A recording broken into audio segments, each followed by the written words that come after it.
কিরে ভুবন, আজ দেখি খালি হাতে ফিরে এলি। বলি, আজ কি কোনো শিকার ধরতে পারলি না? বাকি সব শিকারীরা তো ভালোই শিকার করেছে, ওদের কাছ থেকে আজ অনেক পশু কিনেছি, শুধু তুই খালি হাতে ফিরে এসেছিস। কি করব মহাজন, আমি যে সব ধরনের পশু শিকার করতে পারি না। যখনই কোনো পশুদের উপর তীর তাক করি তখনই ওদের প্রতি মায়া হয়, আমার হাত কাঁপতে থাকে, আর মন বলে ভুবন তুই তীর ছুড়িস না। তাই আমাকে প্রায় সময় খালি হাতেই ফিরতে হয়। বাদ দিন ওসব কথা, আজ আমাকে কিছু টাকা ধার দিন, কাল কোনো পশু শিকার করতে পারলে টাকা শোধ করে দেব। না না ভুবন, আমি আর তোমাকে ধারে কোনো টাকা দিচ্ছি না। এর আগের অনেক পাওনা এখনো তোমার কাছে পড়ে আছে, আগে সেগুলো শোধ করো। রোজ তো শিকারে যাও আর পশু শিকার করে টাকা শোধ করবে বলে কথা দাও, কিন্তু কথা তো আর রাখো না। শিকারে গিয়ে পশুদের প্রতি তোমার মায়া বেড়ে যায়, এভাবে কিন্তু শিকার হয় না। শোনো, শিকারীদের নিষ্ঠুর হতে হয়, বুঝলে? এবার তুমি আসতে পারো, আমি তোমাকে কোনো টাকা ধার দিতে পারবো না।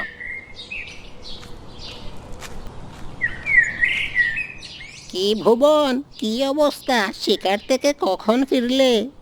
এই তো নিতাই, কিছুক্ষণ আগেই ফিরেছি। তুমি বাজারে যাচ্ছ বুঝি? হে, আজ ভালোই শিকার পেয়েছি বুঝলে। তাই আজ জমিয়ে বাজার করব। তা তুমি আজ কটা শিকার পেয়েছো? নাকি আজও খালি হাতে ফিরেছো? হ্যাঁ, তুমি তো জানো নিতাই, আমি শিকারে যাই ঠিকই, কিন্তু আমি সব ধরনের পশুদের শিকার করতে পারি না। ভুবন, তোমার এই সরল উদার মন নিয়ে শিকারে না যাওয়াটাই উচিত বুঝলে। তোমার হাতের নিশানা ভালো, তুমি একজন পাক্কা শিকারী। মনের ভেতর মায়া নিয়ে শিকার হয় না। শিকারীদের আমাদের মতো কঠোর হতে হয়, নইলে দিনের পর দিন না খেয়ে থাকতে হয়। আমার কাছে আবার ধারটার চেয়েও না, আমি তোমায় ধার দিতে পারবো না। এবার আমি আসি, হ্যাঁ।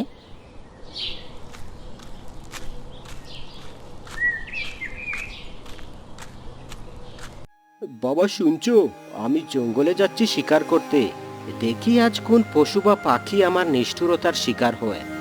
শোন বাবা, তোর যদি শিকার করা পছন্দ না হয় তবে শিকারে না গিয়ে অন্য কোনো কাজ খুঁজে নে, আমরা তা দিয়েই কোনো মতে চালিয়ে নেব। কি করব বাবা, শিকার ছাড়া তো অন্য কোনো কাজও তো জানা নেই। শিকারীর ঘরে জন্ম নিয়েছি, তাই ছোটবেলা থেকে নিশানা লাগানো শিখেছি। বড় হয়ে যে আমাকে অবলা পশুদের শিকার করতে হবে তা তো জানা ছিল না, কিন্তু পেটের দায়ে এটাই করতে হচ্ছে। কিন্তু এভাবে আর কতদিন চলবে? তুই তো নিজেও কষ্ট পাচ্ছিস আর পশুদেরও কষ্ট দিচ্ছিস। বাবা, দারিদ্রতা আর ক্ষুধা এমন এক জিনিস যা মানুষকে পশু বানিয়ে দেয়। আমি না হয় না খেয়েই দিন কাটিয়ে দিতে পারি, কিন্তু কিন্তু তোমাকে তো আর উপোস রাখতে পারি না। আচ্ছা বাবা, এবার তাহলে আমি যাই, আমার দেরি হয়ে যাচ্ছে। ওই তো, ওই তো গাছের ডালে একটা সুন্দর পাখি বসে আছে, আজ এই পাখিটাকেই ধরতে হবে।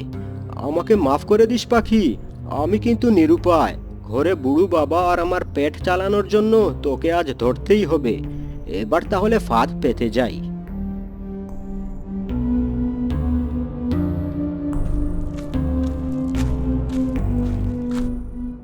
বেচারা পাখি অবশেষে তাহলে ধরা পড়েছে।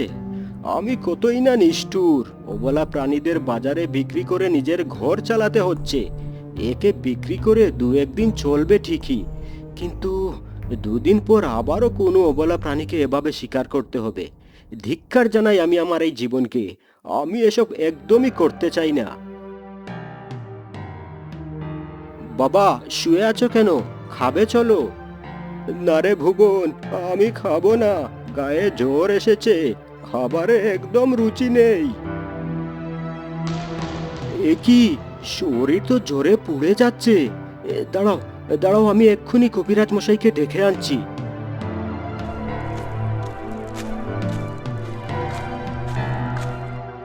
কবিরাজ মশাই, আমার বাবার কি হয়েছে? তিনি ঠিক হয়ে যাবেন তো? দেখো ভুবন, তোমার বাবার খুব কঠিন রোগ হয়েছে। এই জ্বর সহজে নামার নয়, এটি একটি প্রাণঘাতী অসুখ। তোমার বাবাকে শহরে নিয়ে গিয়ে উন্নত চিকিৎসা করাতে হবে এবং অনেক দামি ওষুধও লাগবে। প্রচুর অর্থের প্রয়োজন। এ কি বলছেন কবিরাজ মশাই? বাবা ছাড়া এই পৃথিবীতে আমার আর কেউ নেই। যে করেই হোক বাবাকে সুস্থ করে তুলতেই হবে। কিন্তু কিন্তু এত টাকা তো আমার কাছে নেই। এত টাকা আমি কোথায় পাবো? চিন্তা করো না ভুবন, একটি উপায় আছে। আমি শুনেছি এই রাজ্যের রাজা একটি স্বর্ণালী হরিণ খুঁজছেন, কিন্তু কোনো শিকারী তাকে ধরতে পারছে না। তুমি তো একজন দক্ষ শিকারী। তুমি যদি সেই হরিণটিকে ধরে রাজার কাছে নিয়ে যেতে পারো, তবে রাজা তোমাকে অনেক স্বর্ণ মুদ্রা দেবেন। তা দিয়েই তুমি তোমার বাবার চিকিৎসা ও দামি ওষুধের ব্যবস্থা করতে পারবে। এছাড়া তো আর কোনো পথ নেই। কবিরাজ মশাই, সেই হরিণটাকে কোথায় পাবো কিছু কি বলতে পারেন? গ্রামের পেছনে যে বড় জঙ্গল আছে, হরিণটি ওখানেই থাকে। যাও, তাকে খুঁজে বের করো। আমি তোমার বাবাকে সাময়িক কিছু ওষুধ দিচ্ছি, যাতে তিনি কিছুদিন ভালো বোধ করেন। আজ তো সারাদিন এই জঙ্গলটা ঘুরলাম, কিন্তু কিন্তু ওই স্বর্ণালী হরিণের দেখা তো পেলাম না। কি জানি, হয়তো কবিরাজ মশাই মিথ্যে বলেছেন। কিন্তু উনি তো মিথ্যে বলার লোক নন। বাহ, এই তো সেই স্বর্ণালী হরিণ। দেখতে কত সুন্দর আর মায়াবী। কিন্তু কি লাভ, এই সুন্দর হরিণটাকে আজ আমার হাতে ধরা পড়তে হবে। কিন্তু আশ্চর্য, হরিণটা আমার দিকে এমন ভাবে তাকিয়ে আছে কেন? আমাকে দেখে তো হরিণটা ভয় পাচ্ছে না। কি, তুমি কি চিন্তা করছো? তোমার সাহস কি করে হয় আমার মতো সুন্দর হরিণকে ধরে নিয়ে যাবার? হ্যাঁ, যাও যাও, নিজের কাজ করো। আমাকে ধরার চিন্তা মাথা থেকে ঝেড়ে ফেলে দাও। এ কি, আমি কি শুনছি? তুমি তুমি মানুষের ভাষায় কথা বলতে পারো? আমি তো বিশ্বাসই করতে পারছি না। তুমি হরিণ না অন্য কিছু? হ্যাঁ, আমি কথা বলতে পারি এবং খারাপ লোকদেরকে শিক্ষাও দিতে পারি। এবার বলো, তুমি আমাকে কেন ধরতে চাও? আমার সুন্দর চেহারার উপর তোমার কি মায়া হচ্ছে না? মায়া তো খুব হচ্ছে, কিন্তু কি করব? বিশ্বাস করো, তোমাকে ধরা ছাড়া আমার কাছে আর কোনো উপায় নেই। আমি খুব দরিদ্র এবং আমার বাবা মৃত্যুশয্যায়। কবিরাজ বলেছেন রাজার কাছে তোমাকে ধরে নিয়ে যেতে পারলে তিনি আমাকে অনেক টাকা দেবেন, আর সেই টাকা দিয়েই আমি আমার বাবার চিকিৎসা করাতে পারবো। আচ্ছা, এই ব্যাপার। কিন্তু তুমি চাইলেও আমাকে ধরতে পারবে না। আমি একটি মায়াবী জাদুই হরিণ। কোনো তীর আমাকে স্পর্শ করতে পারে না, কেউ আমাকে দৌড়েও ধরতে পারে না। ও, তুমি তাহলে জাদুই হরিণ। আমাকে ক্ষমা করে দাও হরিণ। আসলে আমি নিরুপায় হয়ে তোমাকে ধরতে এসেছি। এছাড়া আমার কাছে আর কোনো রাস্তা খোলা ছিল না।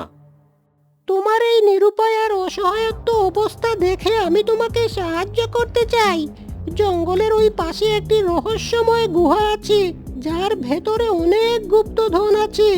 সেটি পেলে তোমার সব অভাব দূর হয়ে যাবে। সত্যি বলছো? তাহলে আর দেরি কেন? এখনই চলো। কিন্তু সেখানে যাওয়া অত সহজ নয়। ওখানে অনেক বিপদ আছে।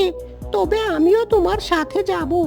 আমার একটি শর্ত আছে, গুপ্তধনের অর্ধেক আমাকে দিতে হবে, আর রাস্তায় যাওয়ার সময় আমার সৌন্দর্যের প্রশংসা করতে হবে। হ্যাঁ। ঠিক আছে, ঠিক আছে, প্রশংসা এখনই শুরু করছি বাবা। কিন্তু তুমি গুপ্তধন দিয়ে কি করবে? আরে, আমি এত কষ্ট করব, আমাকেও তো কিছু পেতে হবে, তাই না? তোমার মতো আরো অনেক অসহায় লোক আসবে আমাকে ধরতে, তাদেরকেও তো সাহায্য করতে হবে। আচ্ছা আচ্ছা, ঠিক আছে বন্ধু, আমি রাজি। এবার তাহলে চলো, তুমি বড্ড বেশি কথা বলো।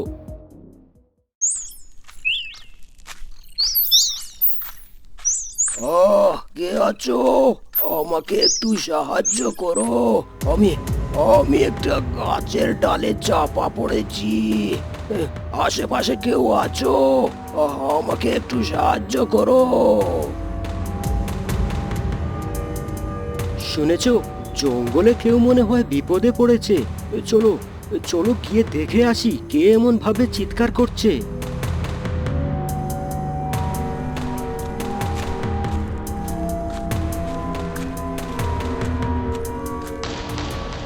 আরে, এ তো দেখছি সাধু বাবা। তাড়াতাড়ি উনাকে এখান থেকে উদ্ধার করতে হবে, উনার নিশ্চয়ই অনেক কষ্ট হচ্ছে। ধন্যবাদ পুত্র, তুমি না থাকলে যে আজ কি হতো। তুমি নিশ্চয়ই একজন ভালো ও উদার মনের মানুষ, তাই তোমাকে বলছি ওই গুহার ভেতরে যেও না। ওখানে এক রাক্ষস আছে, লালসা তোমাকে বিপদে ফেলতে পারে। সাধু বাবা, আমি লালসার জন্য যাচ্ছি না, বাবার চিকিৎসার জন্য যাচ্ছি। আমার বৃদ্ধ বাবা খুবই অসুস্থ, ওনার উন্নত চিকিৎসার প্রয়োজন, তাই অনেক টাকার প্রয়োজন। আমি খুব দরিদ্র এক শিকারী, আমার পক্ষে এত টাকা জোগাড় করা কিছুতেই সম্ভব নয়। বাধ্য হয়েই আমাকে যেতে হচ্ছে। ঠিক আছে পুত্র, ঠিক আছে, তোমার উদ্দেশ্য যদি সৎ হয় তবে যাও আর সফল হয়ে ফিরে এসো। আর তোমাকে আমি একটা পাথর দিচ্ছি, বিপদে পড়লে এই পাথর তোমার সাহায্যে আসবে।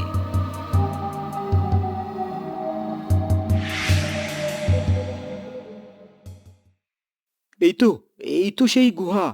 আমরা গুহার কাছে এসে পড়েছি বন্ধু।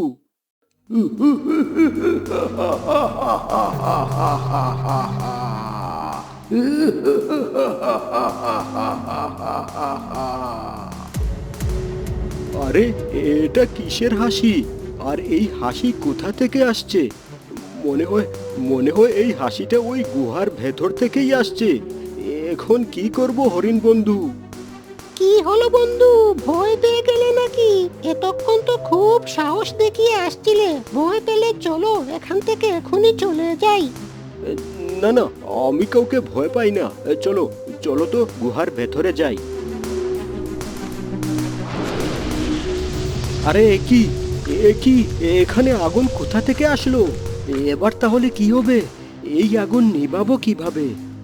হ্যাঁ, মনে পড়েছে, সাধু বাবা একটা পাথর দিয়েছিলেন আর বলেছিলেন পাথরটি বিপদে কাজে আসবে।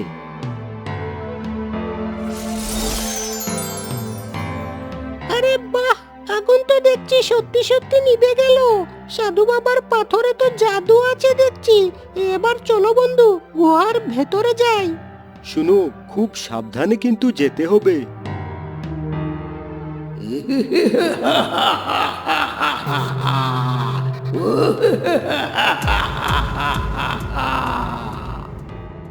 আরে, এই আজব হাসি কার? কাউকে তো দেখতে পাচ্ছি না। কতদিন পর আজ আমি খাবার পাবো। তোমরা তোমরা আমার খাবার হতে এসেছো, এখন আমি তোদেরকে খাবো।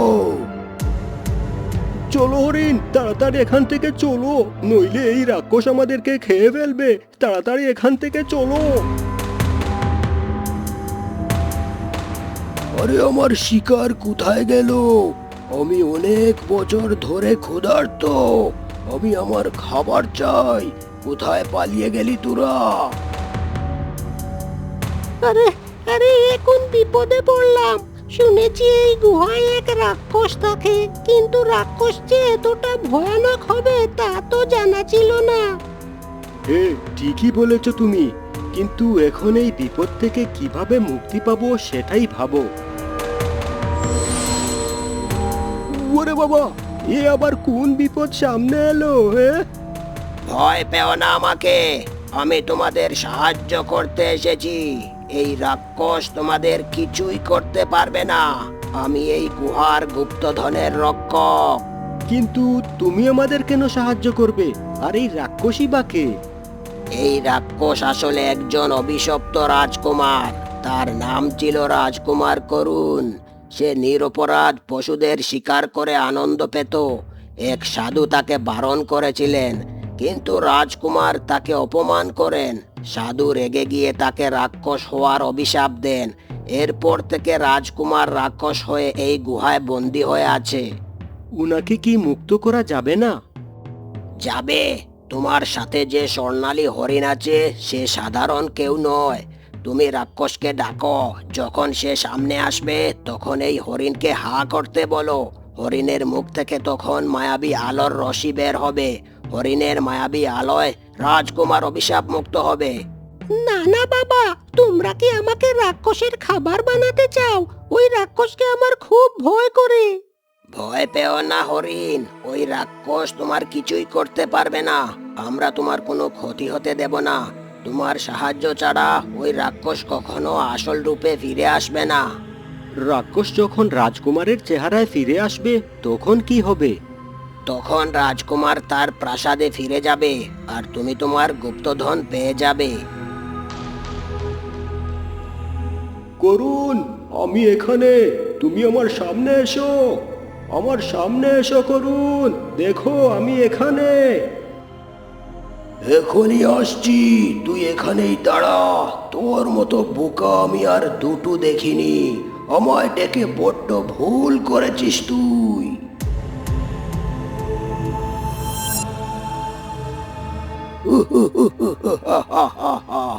আমায় ডেকে বড্ড ভুল করেছিস, এবার দেখ তোদের কি হয়। বন্ধু হরিণ, তাড়াতাড়ি হা করো। আরে কি হচ্ছে, কি হচ্ছে আমার? একি আমি আমি অভিশাপ মুক্ত হয়ে গেলাম। আমি আমি মুক্তি পেয়েছি। তোমাকে অনেক ধন্যবাদ। এবার আমায় কথা দিন আর কখনো অবলা পশুদের শিকার করবেন না। দিন, কথা দিন আমায়। হে, আমি কথা দিচ্ছি, আর কোনোদিন আমি অবলা পশুদের শিকার করব না। তোমাকে অনেক ধন্যবাদ। এবার তাহলে আমি আসি।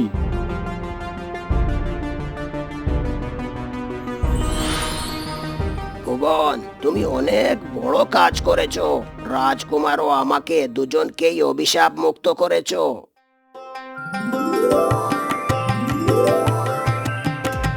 এই নাও গুপ্তধন, এর আসল হকদার তুমি। যাও, তোমার বাবার চিকিৎসা করাও, তোমার বাবাকে সুস্থ করে তুলো, আর কোনোদিন স্বীকার করো না। আর আমার ভাগ কোথায়? হ্যাঁ, সব প্রশংসা তো ভুবনই পাচ্ছে। এটা কিন্তু ঠিক হচ্ছে না। অবশ্যই বন্ধু, তুমি আমার সবচেয়ে প্রিয় বন্ধু। অর্ধেক গুপ্তধন তোমারই, আর তুমি পৃথিবীর সব থেকে সুন্দর হরিণ। কি এবার খুশি তো?